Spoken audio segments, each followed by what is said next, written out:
सबसे पहले तो मैं आपका स्वागत करता हूं सभी का। आज हमने अभी गौशालाओं की, जिसमें डिपार्टमेंट के सभी अधिकारी आए हुए थे, उनके साथ एक बैठक की है। हरियाणा के अंदर हमने एक अभियान लिया हुआ है, बेसहारा गौवंश मुक्त हरियाणा, और देश का पहला राज्य ऐसा हो जिसकी सड़क पे गौवंश बेसहारा रूप से ना रहे। उसके लिए मैं पहले 5 जिलों में मीटिंग कर चुका हूँ, छठे जिले में आज की है और 2 जिलों में भी आज और है। तो हम इसके लिए गौशालाओं से सहमति ले रहे हैं कि भाई सड़क पे जो गायें हैं, नंदी हैं, बछड़े हैं, बैल हैं, उनको अपनी गौशालाओं में आप लें जितना आप ले सकते हैं। तो मैंने गौशालाओं से एक सहमति ली है। उत्साहवर्धक माहौल है, पहले भी गौशालाओं ने ली हैं सड़क की गायें, अब भी आगे ले रही हैं जितनी उनकी कैपेसिटी है। नई गौशालाओं का निर्माण भी हम करवा रहे हैं, वो भी हरियाणा में काफ़ी बड़ी हैं। पहले 2014-15 की बात करता हूँ तो 215 गौशालाएं थी, आज हमारे पास 694 रजिस्टर्ड हैं। उस समय की बात करता हूँ तो 1,75,000 गौवंश था, आज हमारे पास 4 लाख से भी ऊपर है। तो इस प्रकार से ये चीजें धीरे धीरे करके बढ़ रहे हैं, क्योंकि मनुष्य की तरह गौ माता के लिए भी आश्रय और जगह की व्यवस्था करके तभी गौ माता को मतलब गौशाला में रखा जा सकता है। तो उन सब चीजों में सरकार सहयोग कर रही है और उसी मीटिंग को लेने के लिए मैं आज आया था।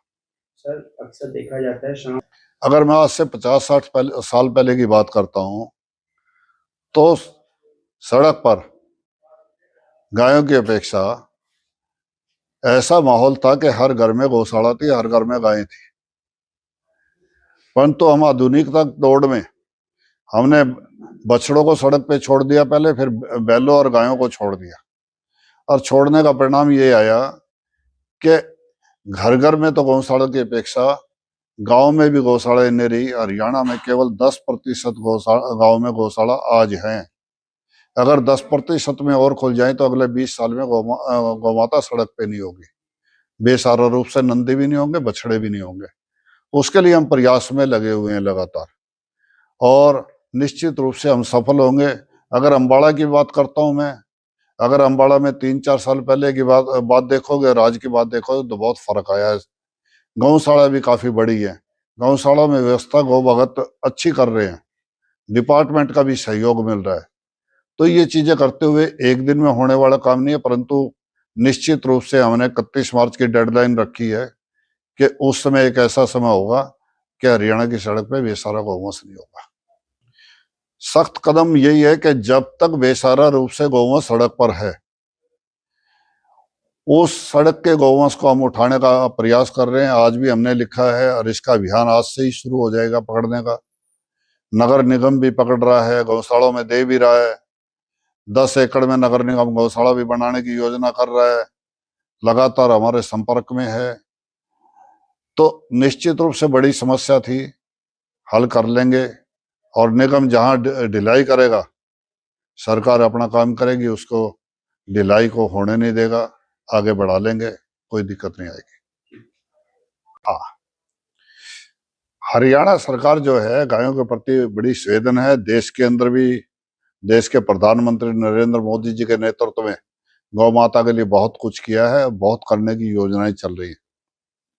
हरियाणा की बात करूं तो हरियाणा के अंदर प्रति गौवंश के हिसाब से 10 रुपया बच्चे के लिए, 20 रुपये गाय के लिए, 25 रुपये नंदी के लिए प्रतिदिन शुरू हो गया है।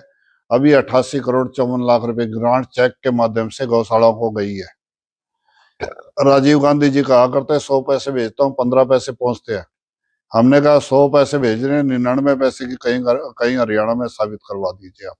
100 के 100 गौशालाओं में पहुंचे हैं और चेक के माध्यम से पहुंचे, मुख्यमंत्री जी ने और हमारे मंत्री एमएलए जी के माध्यम से उनको हमने दिया है। इसी प्रकार से बिजली का बिल गौशाला को 2 रुपये यूनिट करवा दिया है, सभी गौशाला को 2 रुपये यूनिट ही आ रहा है। इसी प्रकार से रजिस्ट्री खर्चा गौशाला का 0 कर दिया। कोई दान में जमीन मिलती है तो रजिस्ट्री खर्चा कोई नहीं लगेगा, प्रॉपर्टी टैक्स नहीं लगेगा, सीएलयू लेने की जरूरत नहीं है। इसके अलावा मनरेगा से गौशाला को जुड़वा दिया है, 330 गौशालों में सोलर प्लांट लगवा दिए। बाकी की योजना हमारी जल्दी ही चल रही है। गोबर गैस प्लांट गौशालाओं में लगाने की हमारी योजनाएं चल रही है। इसी प्रकार से गौशालाओं के लिए हमने नस्ल सुधार कार्यक्रम पे बहुत ज्यादा जोर भविष्य में दे रहे हैं कि नस्ल और फसल दोनों बचे। जैविक खाद पे जोर दे रहे हैं। तो ये चीजें धीरे धीरे करके हम आगे बढ़ाएंगे और निश्चित रूप से गौ माँ है, माँ देने वाली है, माँ कभी लेती नहीं, और गौ माता को गौ माता का ही सम्मान दिलाएंगे, कचरे के ढेर पे चढ़ने नहीं देंगे।